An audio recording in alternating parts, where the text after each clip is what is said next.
engañan a su abogado defensor, a los peritos oficiales. Si logran engañar a los peritos, van a lograr engañar a los fiscales y a los magistrados. Como operadores de justicia, como investigadores, como personas comprometidas en la investigación criminal, necesitamos conocer cómo piensan los psicópatas, cómo actúan los psicópatas. Y para eso necesitamos necesitamos estar constantemente en formación. A mí me ha tocado durante muchos años dedicarme a la investigación criminal desde el Ministerio Público Fiscal y tener que fijar hechos. Y después de mucho tiempo me doy cuenta de que estaba muy equivocado al no conocer sobre los alcances de la psicopatía. Hoy sabemos que los psicópatas no son enfermos, que la psicopatía no es una enfermedad, sino una forma de ser. Y les cuento algo, chicos. Ellos tienen un perfil similar, actúan de manera muy similar y su modus operandi se repite. Tienen un modus operandi muy particular vinculado a la manipulación constante, a la cosificación. Y si desde el Ministerio Público, desde la investigación, nosotros no investigamos con esta perspectiva, sabiendo que esta forma de ser tiene un modus operandi similar, vamos a estar perdiendo información relevante. ¿Me pueden decir cómo vamos a interrogar a un psicópata si no sabemos cómo piensa? ¿Cómo vamos a hacer un contrainterrogatorio? ¿Cómo vamos a cuestionar o interrogar a las víctimas, a los testigos, que al final de cuentas los testigos del círculo del psicópata son víctimas de una u otra manera? ¿Cómo vamos a direccionar una investigación criminal si no sabemos desde dónde lo enfocan, desde dónde el psicópata actúa y piensa y cosifica a la víctima? Es completamente necesario conocer estas particularidades. Pero el día de la fecha nos compete un tema muy específico, que es la mujer psicópata. La mujer psicópata, me interesa saber mucho sobre este tema, hablando con Hugo Marietán, que es el máximo especialista en la temática, autor de 8 libros sobre esta disciplina. Aquellos que están vinculados a la psicología forense saben que Hugo Marietán, qué interesante saber que cuando la imputada es una psicópata, cómo ha manipulado a las víctimas y cómo hacer preguntas. Acá está Hugo Marietán. ¿Qué tal? ¿Qué tal? Y queremos hablar sobre la mujer psicópata. Te empiezo haciendo la siguiente pregunta, Hugo. ¿Tienen el mismo perfil la mujer psicópata que el hombre psicópata? Exactamente el mismo en cuanto a las esencias. Lo que nosotros llamamos los rasgos, ¿sí? Ajá. Pero por supuesto con la calidad y la cualidad de ser mujer, ¿no? O sea, son las diferencias, pero me interesa, por ejemplo, un hombre psicópata, sabemos que va a manipular, que va a cosificar, que va a buscar siempre llevar todo a sus objetivos. La mujer psicópata va a manipular de una manera distinta o va a utilizar estas mismas técnicas. Usa exactamente las mismas técnicas: cosificación, manipulación, generar, digamos, un estilo de dependencia, fascinar, mentir y ser actriz. La mujer tiene mejor capacidad que el hombre de ser actriz, sin embargo, ¿no es cierto?, en eso también se equiparan con el psicópata. Entonces te hace creer lo que ella quiere. Hugo, eso es uno de los puntos que a mí me interesa en relación a la manipulación, porque yo empecé esta charla diciendo, el psicópata lo primero que, sabemos que el psicópata miente, engaña, diversa, manipula. Un psicópata imputado, lo primero que va a hacer es hacerle creer a su abogado defensor su postura, su visión, que él termina siendo una víctima que es inocente. Y después va a tratar de engañar a los peritos oficiales, que si los peritos oficiales no tienen conocimiento de la temática, en lo que es la psicopatía, seguramente no sé si seguramente, pero corren mucho riesgo de quedar engañados con este perfil. Y, de hecho es lo que está pasando ahora, ¿no? No solamente con los jueces, los fiscales, sino también con el equipo técnico, que no está besado en estos términos básicos de la psicopatía. Y por otro lado, como hay cierta condescendencia hacia la mujer en estos momentos, le resulta más fácil ser engañados, a ella le resulta más fácil engañar, ¿no es cierto?, al equipo técnico, lo que sea. Porque por supuesto, como ella tiene esta capacidad, ¿no es cierto?, como el psicópata, de generar de culpable y pasar rápidamente a víctima, ¿no? Y eso es lo que vende. Soy la víctima, soy inocente, no sé qué hago acá, ni por qué ustedes me están haciendo esto. Algunas particularidades de hechos, casos criminales de mujeres psicópatas. Y el 100% de los casos pasó lo siguiente. Ponen sobre la mesa la violencia de género. ponen sobre la mesa que ellos son víctimas cosificadas por el hombre. Y qué difícil que es para la justicia dejar esto de lado cuando hay tanta presión mediática a partir de la presión social. Qué difícil es que el perito no se sienta presionado justamente por todo esto de la violencia de género. Lo vimos en el caso de Nair Galarza, bueno, y en tantos otros. ¿Cómo manejar esto, no? El tema este de la violencia de género. Bueno, pero por eso hay que tener una clara distinción entre la criminal, que no es psicópata, que puede pasar por una cuestión pasional o simplemente por un nivel de agresión muy alto, y no ser psicópata, y la psicópata. La criminal común va a caer en los parámetros que tanto el equipo técnico de los forenses manejan muy bien, y el juez también, y los fiscales también. Y entonces, para la justicia no sería demasiado problema. Pero cuando se trata de una psicópata, caso de Nair Galarza, por ejemplo, se les hace cuesta arriba porque toda la actitud de la cuestionada, vamos a decirle así, tiene todo un viso, ¿no es cierto?, de qué estamos haciendo con esta pobre piba, una pibita joven, ¿no? Bueno, después, el tema de violencia de género y todas esas, eso también lo aporta el abogado defensor, porque acá también hay que hacer un cuestionamiento a los abogados defensores que tienen que mantenerse en su papel de hacer que su defendido reciba todos los derechos necesarios para preservar el juicio adecuado, el juicio correcto, pero no ser un cómplice, ¿no?, de su defendido, ¿no?, o su defendida en este caso. Hay que ver eso porque, corregime si me equivoco. Vos sabés que yo tengo experiencia judicial, pero no tengo experiencia en lo que es la psicopatía, entonces yo te voy a dar postura en base a mi experiencia. Yo entiendo que los psicópatas van a convencer a su abogado defensor, y su abogado defensor va a pensar de que esa persona está acusada injustamente. No es que le va a decir, defendeme, yo soy culpable, pero busquemos alguna estrategia juntos, como a lo mejor puede ser otro tipo de personalidad. Corregime si me equivoco. Sí, te voy a corregir, porque no es así. En la práctica no es así. En la práctica, el abogado defensor, que no es ni un tonto, es un tipo que estuvo 5 o 6 años estudiando en la facultad, y después tiene un trayecto, ¿no?, como práctica. Y sin embargo, ¿no es cierto?, en su afán de ganar el juicio o de bajar la pena, comete estas desmesuras en la defensa. Vamos a llamarlo así, desmesuras en la defensa, donde le hace hacer, a ver si alguna vez has escuchado que de pronto la defensa se va hacia el lado de que este hombre tiene un trastorno mental y debe ir a un psiquiátrico en lugar de ir a la cárcel. ¿Cuántas veces viste eso?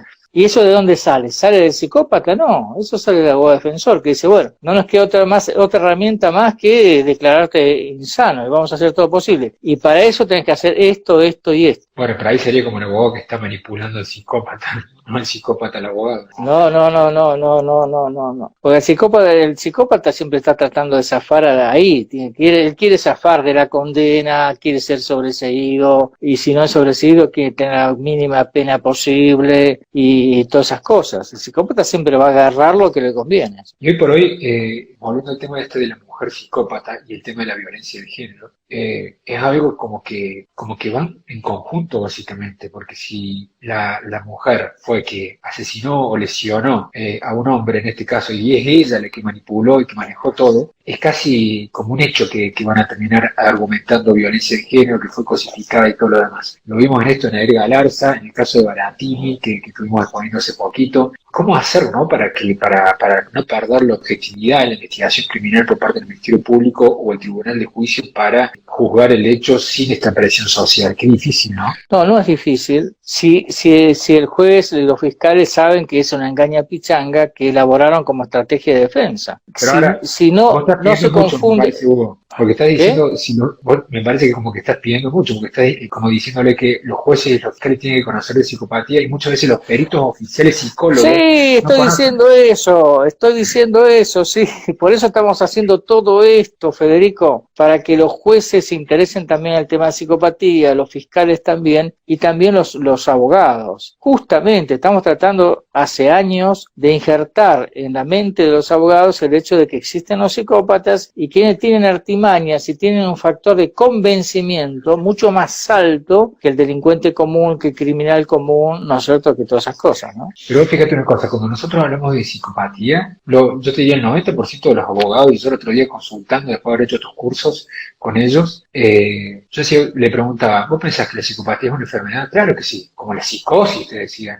Por supuesto que es una enfermedad. Bueno, pero hasta ahí los comprendo porque no tienen por qué ser psiquiatras, ni psicólogos, ni médicos. Pero sí, ¿no es cierto?, saber que la psicopatía existe primero y que ellos pueden estar siendo manipulados por los psicópatas en los casos de los juicios y todas esas cosas, ¿sí? Después, bueno, por supuesto que no es una enfermedad, sino que es una condición de ser, es una manera de ser en el mundo. Con lo cual, ¿por qué hay que acentuar tanto este asunto de que no es una enfermedad? Que no Porque si es una enfermedad, es un atenuante. Pobrecito, no le queda otra que hacer eso, ¿no? Claro, Y pero no de es así. repente si uno lo visualiza como una enfermedad, lo visualiza como que necesita un tratamiento. Y si necesita un tratamiento, va a poder cambiar esa patología, entre comillas. Ahora, cuando uno no lo ve como una enfermedad y lo ve como una forma de ser, significa que esa personalidad no va a cambiar. O sea, ese psicópata va a seguir siendo psicópata. Y por más que vaya a la cárcel, va a hacer sus actos de psicópata en la cárcel, cuando salga va a ser exactamente igual.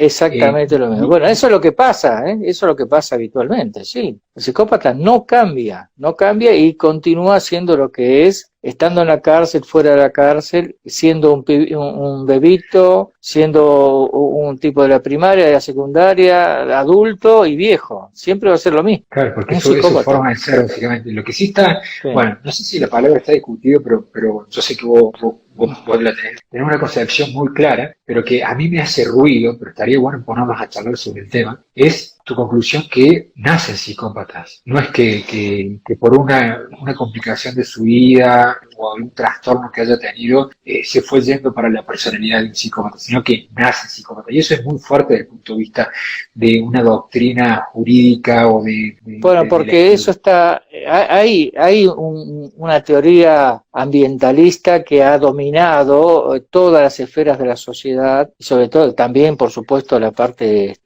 jurídica, ¿no? Todos los estamentos, inclusive cultural, que es el psicoanálisis, ¿sí? El psicoanálisis está basado en la historicidad.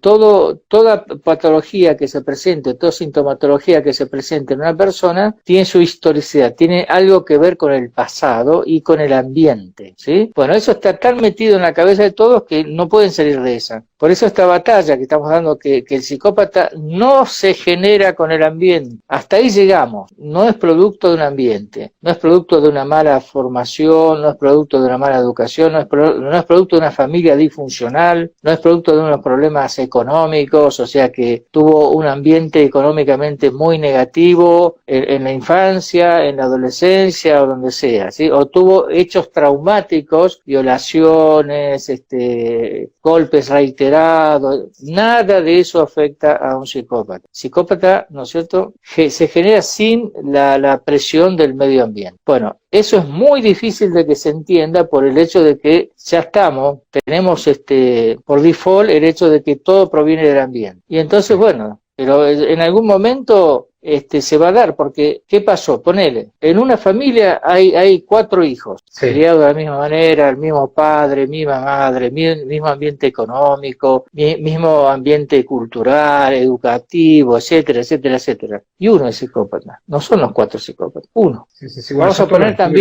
vamos a poner en algo más desfavorable, una persona que vive en un barrio muy precario económicamente, ¿cierto? Marginal de la ciudad y muy precario. Hay un montón de chicos ahí, pero un montón de chicos. El psicópata es 1 o 2. Los restos sufrirán, tendrán otra serie de cosas, pero el psicópata es 1 o 2. Y también acá, yo estoy viviendo en unos barrios más importantes acá en cuanto a riqueza de Buenos Aires, se llama Recoleta. Acá, ¿no es cierto?, con todo a favor, vamos a decir, hay psicópatas también. Sí, por supuesto. De hecho, hemos visto muchos casos y muchos políticos también que son psicópatas, que no necesariamente tienen que estar cumpliendo las leyes, ¿no?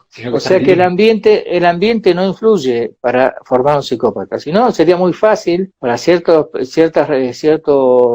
sociedades donde sí necesitan psicópatas, por ejemplo en el ejército, para hacer comando y todas esas cosas, siempre buscan personas especiales. A ellos les encantaría poder formar psicópatas para que sean esas máquinas de matar o esas máquinas, ¿no?, de invadir y todas esas cosas. Y no se puede hacer. Pueden adoctrinarlos, darle una bandera, darle un ideal, pueden adoctrinarlos para que batallen y luchen, pero no pueden hacer un psicópata. Ahí estaban preguntando sobre evidencias científicas del funcionamiento cerebral de un psicópata. Bueno, no hay nada ningún hecho, ¿no es cierto?, que sea consensuado. Nosotros en la ciencia, en la investigación, necesitamos que un hecho, que se dé, por ejemplo, una alteración en la vía límbica, entre el frontal y el cerebro límbico, si está alterada, por ejemplo, un paper dice, hemos encontrado una alteración en tal lugar del cerebro, en tal vía cerebral. Muy bien, perfecto, brillante. En los psicópatas, macanudo, bueno. Ahora, para que eso sea consensuado y sea científico, yo tengo que tomar a un psicópata, sacarle, ¿no es cierto?, los estudios específicos para ver cómo está esa vía que dijo tal persona, y tengo que encontrar eso que él dice, ¿sí? Tengo que encontrar esa alteración. Bueno, hasta ahora eso no ha sucedido, o sea, no hay consenso en eso, o sea que no hay un correlato neurobiológico de eso. Por supuesto que hay muchos trabajos que dicen que sí, que esto, que el otro, sí, pero no está el consenso que sí, bueno, agarramos a tales psicópatas, le hacemos ese estudio, bueno, no aparece eso. Fíjate, Hugo, que ahora vamos a hablar sobre dos casos criminales vinculados a la mujer psicópata. Cuando estuve haciendo tus formaciones, Hugo, yo siempre me visualicé con la mentalidad de un fiscal. Por tantos años trabajando como funcionario judicial desde prosecretario letrado en fiscalía. Cuando yo primero que no sabía bien de qué se trataba la psicopatía, y no sabía este fenómeno de rasgos de psicópata que se van repitiendo y que repiten modus operandi, y lo mismo en los casos Tigo y con Silvia Martínez, cómo van repitiendo el tema de la cosificación, la manipulación, la frialdad para lograr sus objetivos. Y yo dije, ¿cómo puede ser que no lo haya vislumbrado antes para saber cómo direccionar la investigación? Todos los testigos de su entorno son víctimas también. Su mujer, sus hijos, sus amigos, sus familiares cercanos y no tan cercanos. Claro. Es un hecho social grave, Federico, es un hecho social grave. Cuando uno lo está entrevistando, yo cuando tenía un psicópata diputado, yo entrevistaba a la mujer y no lo tomaba como que era una persona que estaba totalmente violentada, que también era una víctima de manera indirecta, pese a que no era la víctima del caso. Entonces yo le hacía preguntas sin pensar que era manipulado por esa persona. Entonces esas preguntas eran erradas. O sea, la dirección, cómo direccionar y cómo dar directivas de investigación en la psicopatía cuando sabemos cómo manipulan, va a ser totalmente distinto cuando uno tiene conocimiento de causa de cómo piensan, cómo actúan. Exacto. Y la importancia para dirigir una investigación criminal. Y por eso, pero el problema que tuviste vos, a pesar que sos un tipo inquieto y curioso, fue que no tenías en la cabeza la noción de psicopatía. No lo tenías en tu cabeza, es decir, existen los psicópatas. ¿No será esta persona que estoy entrevistando o llevando adelante una psicópata o una víctima de la psicópata considerado el hijo, o bien, ¿no es cierto?, una complementaria del psicópata o un complementario de una psicópata, ya que estamos hablando de mujeres psicópatas, que en ese caso no sería víctima, pero es una complementaria, pero esa apertura hacia la realidad de la psicopatía solo se puede hacer si uno tiene en la cabeza, ¿no es cierto?, existe el psicópata. Todos los elementos necesarios como para que se pueda describir al psicópata o a la psicópata, y además qué se puede hacer y por sobre todas las cosas que no se puede hacer cuando uno está confrontando con un psicópata. Eso va a dar mucha luz para que ellos puedan, ¿no es cierto?, ya incorporar el concepto de psicopatía y ser más justos cuando están tratando un problema de familia, que los horrores que yo veo todos los días acá por desconocimiento de psicopatía es terrible. Fíjate, te cuento algo. Bueno, vamos a empezar a hablar de los casos, y el primero que te quería plantear es el caso Barat. Un caso, para aquellos que no lo conocen, que pasó acá en la ciudad de Córdoba, bastante reciente, en el cual una chica que tenía un amante o una pareja, ya hacían bastantes meses o años que estaban juntos, se entera de que ese chico estaba con otras mujeres. Entonces agarra y decide cortarle los testículos y el pene. Entonces, ¿qué hace? Va busca una tijera, compra una tijera de podar bien grande, empieza a googlear cuánto tiempo tarda una persona en morirse luego de que le cortan el pene estando erecto. Entonces empieza a investigar primero cómo deshacerse de la evidencia, cómo pensar una coartada por si la llegaban a investigar a ella, y decide, como nadie lo conocía este chico, decide decir que él la había violado. Entonces necesitaba pruebas. Le empezó a decir a una amiga de que estaba siendo hostigada por él, por una persona que la perseguía, que tenía miedo. Lo cita el chico este para que vaya a su casa, a su departamento, por ejemplo, a las 3 de la tarde. Y a la amiga para que venga a las 2 de la tarde, un rato antes. Estaban tomando mate, el chico toca timbre, que lo había citado ella, y ella asustada le dice a la amiga: ese es el chico que me está hostigando, pues ahí la cámara de arriba. El chico tocando timbre, no lo atendía nadie y se va. Y de esa manera, de la misma manera, le va comentando a distintas personas de su círculo. El día que tenía planeado el hecho, ella decide atarlo a la cama. Entonces le dice: vamos a hacer un juego sexual, vamos a venir en mi cama, yo te voy a tapar los ojos, te voy a atar a la cama. Le empieza a hacer sexo oral para que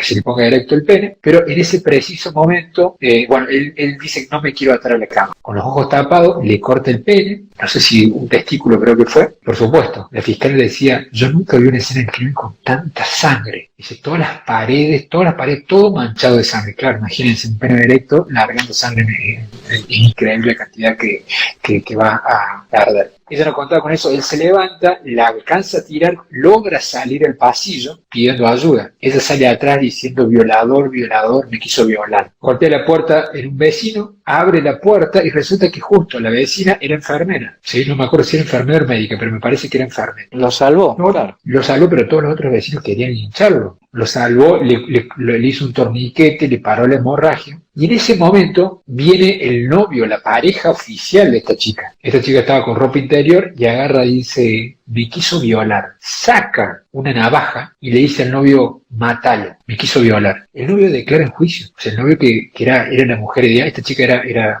una persona culta, será, no sé, arquitecta, de una clase social media alta, de buena familia, con mucho futuro, y le da la cuchilla al novio diciéndole: mátalo. El novio declara en juicio diciendo: yo la agarré y estuve muy cerca de ir a cuchillarlo, porque se escuchaban gritos, todo el mundo le quería pegar y era el que había intentado violar a mi novio. Eso había manipulado a todo su entorno. Él manifiesta de que yo, culpa de esto que estoy presa, perdí mi futuro profesional, perdí mi carrera.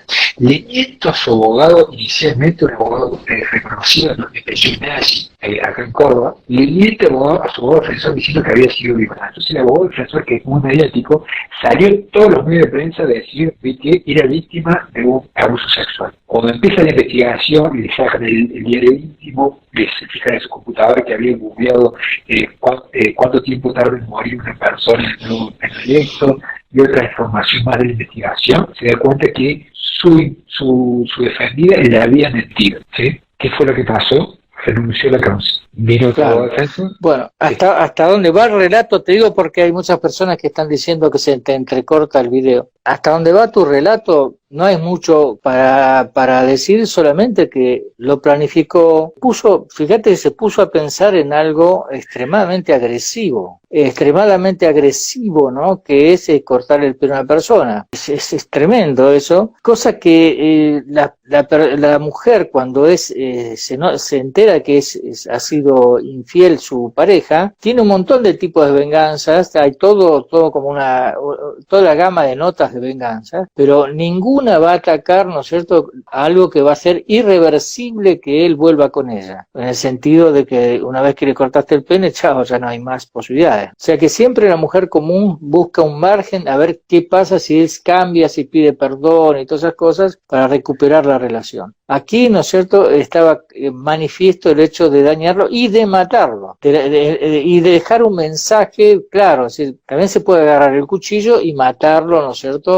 clavándole en el pecho y todas esas cosas, pero esa no era la intención. Vos me engañaste con el pene, te saco el pene. Un psicópata, sí, una psicópata maravillosa. Sí, no, increíble. Además, la frialdad en la cual le ponía cuando la acorralan con la prueba. O sea, la fiscal de cámara, Laura Battistelli, es para sacarse el sombrero lo que hizo. De hecho, aquellos que quieran escuchar la clase, yo la tengo grabada, se la puedo compartir, en el cual ella muestra la prueba y habla en primera persona. Ella estaba todo el jurado popular, saca las tijeras en el pleno juicio juicio la muestra ensangrentada para mostrar el peso que tenía, el tamaño que tenía, no quería fallar, lo había pensado claramente. Entonces, ¿qué pasa? Cuando la acorralaron con la prueba, porque había sido elevada la causa a juicio por lesiones, ¿sí? Creo que eran lesiones graves. Y la fiscal en juicio lo cambió con homicidio en grado de tentativa. Y ahí fue cuando empezó el problema, porque claro, era una pena mucho más alta. Y empezó a defenderse como gato panza arriba. Y lo primero que dijo: yo nunca quise matarlo, lo quise lesionar, reconoce el hecho, lo quise lesionar, está bien, mentí antes, pero yo lo quise lesionar. Era una cuchilla que yo tenía para cortar las plantas de afuera del balcón, y la tenía debajo de la cama porque recién terminaba de cortar plantas. Y así empezó a armar toda una estrategia que al final de cuentas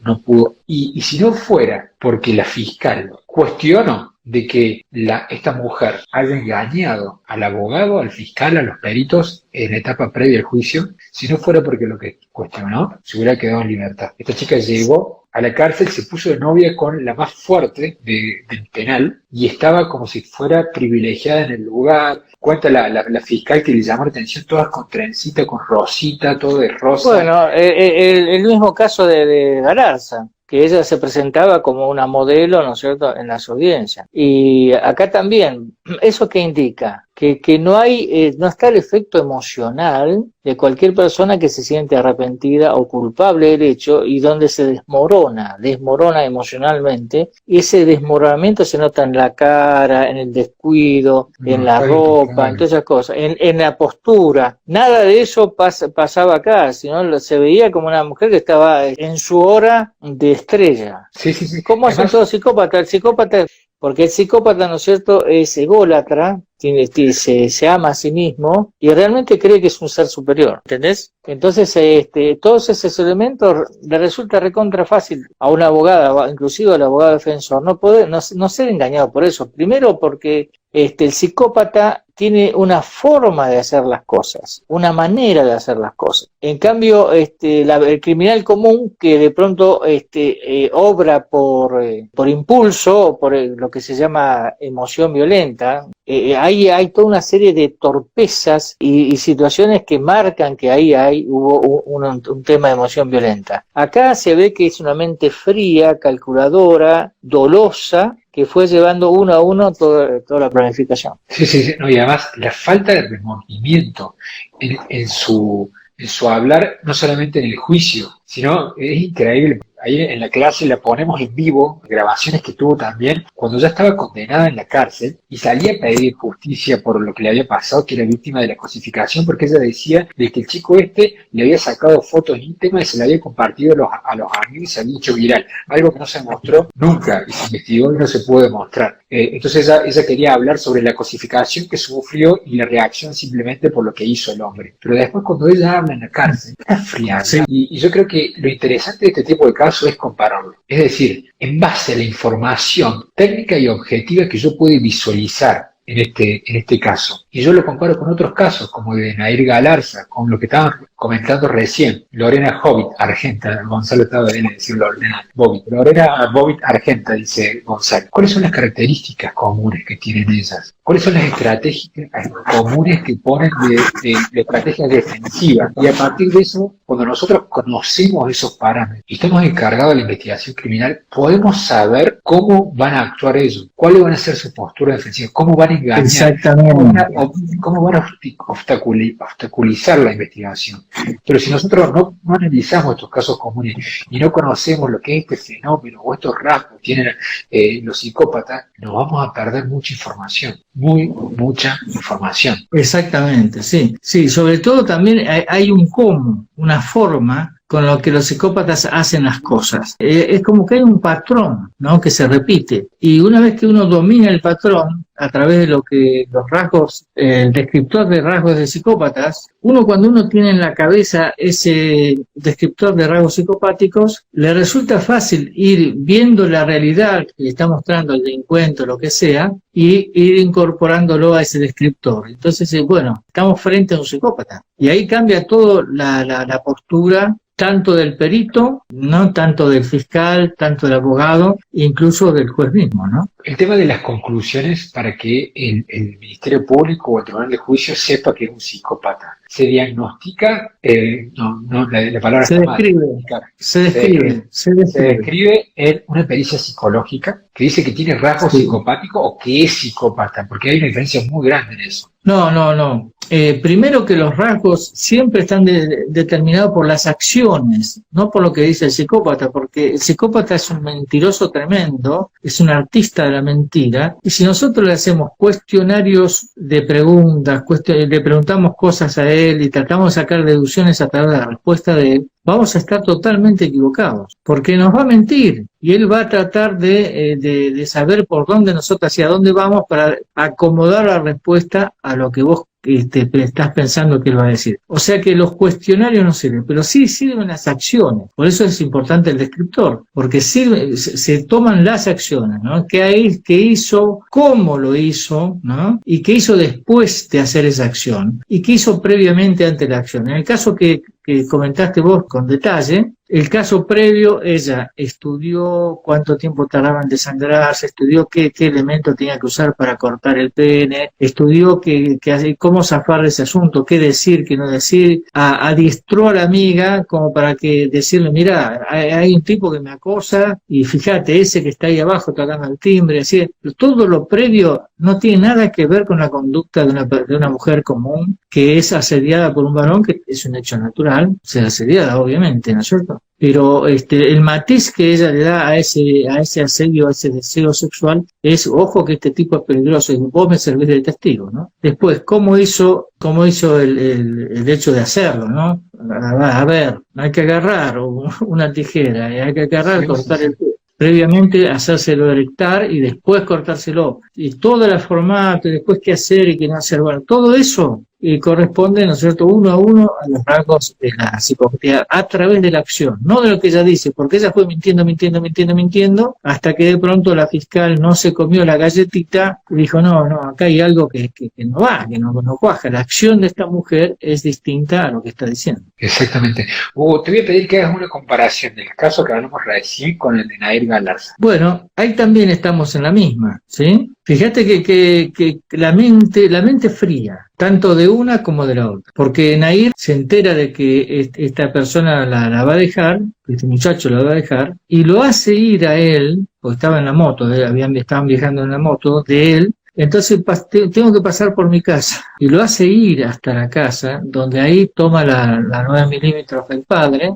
y se la coloca, evidentemente con conocimiento del arma, porque seguramente debe ser una Browning, una cosa así, es un arma, es un fierro pesado. Hay que saber manejarla, hay que saber cargarla, hay que saber sacarle seguro, hay que saber martillarla, hay un montón de cosas que hay que saber. Y aparte hay que bancarse el retroceso del arma si uno no está acostumbrado. Hay un montón de cosas técnicas con respecto a las armas que Nair sabía perfectamente cómo usar esa arma. Bueno, entonces lo lleva a un lugar, ¿no es cierto?, y ahí le pega un tiro en la espalda y después, cuando cae, le pega otro tiro más, ¿sí? O sea, esa frialdad de decir, bueno, está bien, se me escapó un tiro, ¿se te puede escapar un tiro? Bueno, vamos a poner, primero, ¿qué mierda haces con un revólver encima, ¿no? Y segundo, ¿cómo se te escapa el tiro, ¿no? Y tercero, ¿por qué le pegaste un segundo tiro cuando el tipo estaba en el... Bueno, luego se vuelve caminando a la casa. Y después miente. O sea, las dos, fíjate vos esos dos elementos. A mí me llamó la atención del caso de Nair Galarza. Es la historia de Instagram que ella sube, como hablando de un ángel, con una foto de él como despidiéndose, pero exteriorizándolo en las redes. Sí. O sea, ¿Viste la frialdad para hacer eso? Yo cuando lo vi y cuando yo decía, se me puso la piel de gallina, ¿qué se le pasó por la cabeza después de haberlo matado? Hablar de un ángel y subir la foto del chico en sus historias de Instagram. ¡Qué increíble! Así es, como diciendo, no, ya lo hice, nosotros soy una genia, nadie me va a descubrir y tengo la razón por la cual lo maté y entonces me van a creer. Porque también hay un aspecto del psicópata que hay que tener muy en cuenta. El psicópata es lúdico, apuesta, juega a que no la van a acusar y si la acusan le van a dar la pena mínima. Y si le dan la pena mínima puede digamos, apelar a instancias hasta que la liberen, ¿no? Porque ella va a tomar todo lo que le dice el abogado defensor. Dice, bueno, vos decís que fue una cuestión de violencia de género, que no te quedó otra que eliminar. Por eso yo, a pesar de que vos sos abogado y que hay muchos abogados escuchando, yo digo, ojo que acá tenemos que revisar el papel del abogado defensor. ¿Qué es eso? Es un tema que tenemos mucho para hablar sobre el tema. ¿Qué es eso de darle argumentos a tu defendido como para que se... Sí, hay mucho para hablar sobre el tema, Hugo, muy mucho, pero como por ahí no nos compete en esta charla. Así que, Hugo, hay tanto por aprender. Uno de los puntos más interesantes es cómo direccionar la investigación, cómo conocer al psicópata, cómo piensa el psicópata, la diferencia entre un sociópata, la diferencia entre un psicótico, la diferencia para poder identificarlo. Sí, claro, ahí vamos a hacer todas esas disquisiciones para diferenciarlo de un delincuente normal. No todos los delincuentes son psicópatas, para nada, en absoluto. Exactamente. No todos los estafadores son psicópatas. Claro, ¿no? Que por eso también esa diferencia entre los rasgos psicopáticos, porque puede haber un estafador que tiene rasgos psicopáticos, pero no es un psicópata. Entonces No, pero aquí le vamos a aclarar bien a las personas que el que tiene rasgos psicopáticos, si están bien determinados esos rasgos, es un psicópata, ¿no? Sí, no es que tenga varios, pero puede, digamos, haber una confusión con ciertas cosas, pero no en la psicopatía. Por eso vamos a aclarar justamente la idea de esta diplomatura es que la gente tenga clara conciencia de cómo es un rasgo psicopático y cómo valorarlo, para evitar decir rasgo psicopático cuando no es un rasgo psicopático, porque el rasgo psicopático tiene su cualidad, es un ente, ¿no es cierto?, con determinadas características muy precisas, ¿sí? Entonces no podemos, digamos, confundir con ninguna otra cosa. Puede haber un egoísta, pero ser egoísta eso no significa que el tipo sea un psicópata. Puede haber un narcisista, vamos a poner ese tema que tan confundido tiene a mucha gente. Puede haber un narcisista nunca es un psicópata. Es un neurótico, ¿no es cierto?, que quiere estar siempre en primera fila y quiere ser la estrella. Y depende de los otros, y se angustia cuando los otros, ¿no es cierto?, no lo tienen a él en primera fila ni lo admiran. Bueno, el psicópata no tiene angustia. Segundo, no necesita de los otros, es más, considera a los otros como cosas, los usa para sus logros, ¿sí? Y después tiene egolatría. Él mismo se quiere a sí mismo, no hace falta que nadie se lo diga. Así que no tiene nada que ver un narcisista con un psicópata. Por ejemplo, pero eso lo vamos a hablar en detalle, ¿no? Para que la gente ya se olvide definitivamente de ese error. Gracias a todos los que estuvieron presentes hoy y bueno,